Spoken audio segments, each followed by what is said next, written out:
na wala nang intro, putang ina. Nanggaling pa to kay Akasta, nanggaling sa Andromeda pa Antarctica. Putang ina talaga, wala na makakapigil kung ano kung sino ka pa. Tang ina, kanina ko pa pala nabitawan ng aking intro. Shit! Putang ina talaga kasi namang nangyayari lagi bullshit.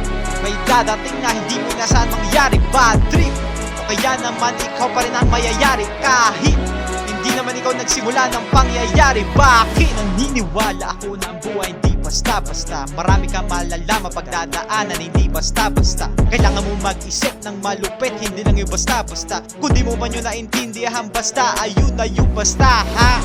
Huwag mong hahayaan na ika'y maligaw. Sa mundong inabutan natin nakakaligaw, daming naligaw. Manatili ka na ikaw at kailanman wag na wag kang bibitaw. Panindigan mo lang palagi at wag mo ikakaiyang ito ihiyaw now.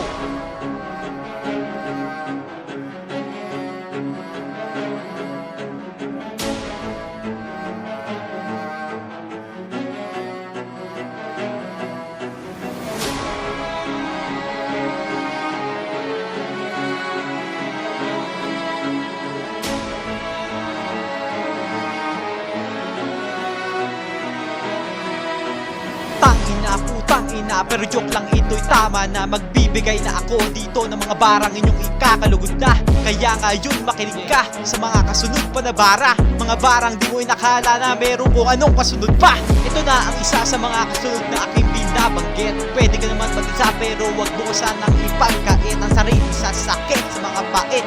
Kung ikaw pa ay magalit dahil pag nalampasan mo lahat ng to ay mapatinding kapalit na lakas na hindi basta na mababali. Ano pang mangyari ay hindi ito na mapapawi. Yan ang tinutukoy ko sa mga malupitang bara ko. Kaya kung balansihin ang isipan ko sa isipan mo, matutong kontrolin ang emosyon sa desisyon. Ang tamang desisyon ay ang magtuturo ng payapang emosyon sa iyo kung paano mo iingatan to. Kaya mag-ingat-ingat ka sa mga pinabalak mo.